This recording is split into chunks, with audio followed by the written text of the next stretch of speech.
दोस्तों नमस्कार, मैं रमन शर्मा।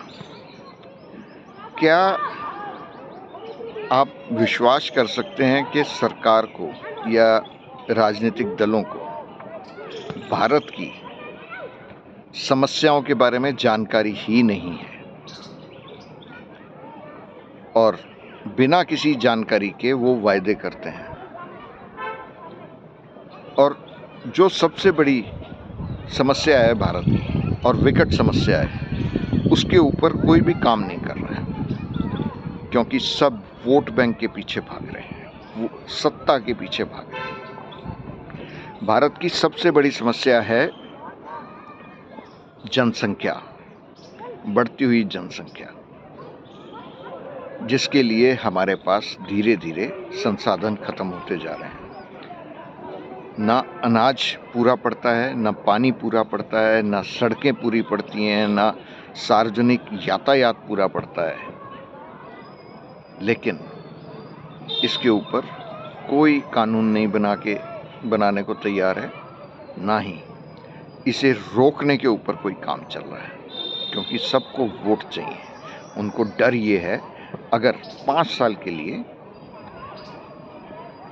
इसको हॉलिडे पीरियड के भारत में 5 साल किसी घर के अंदर बच्चा पैदा नहीं होगा और 5 साल के बाद एक बच्चे की इजाज़त होगी अगले 5 साल के लिए, यानी 10 साल में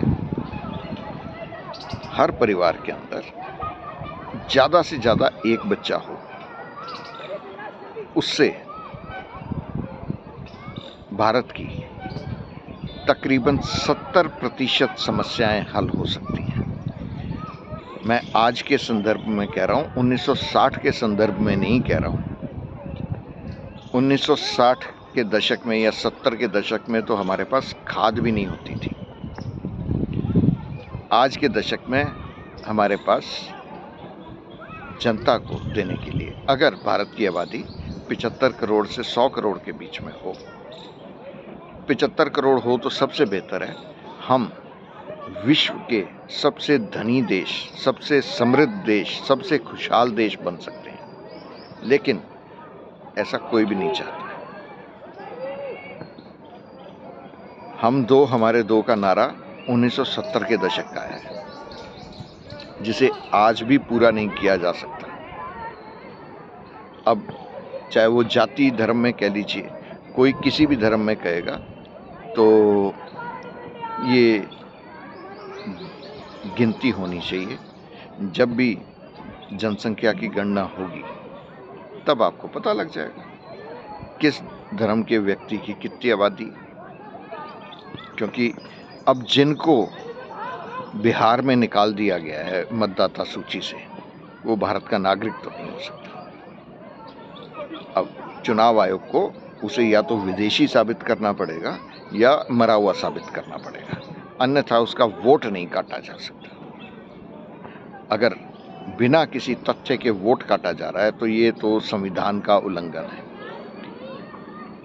अगर जनसंख्या के ऊपर काम करना शुरू करे सरकार, कोई सी भी सरकार, इसको तकरीबन अगले 15 साल लगेंगे इसको रिड्यूस करने में, और आप 150 करोड़ की आबादी के साथ जीवित नहीं रह सकते।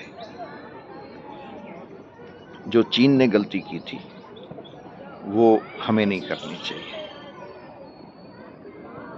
उम्मीद है आपको बात समझ में आई होगी। नमस्कार, धन्यवाद।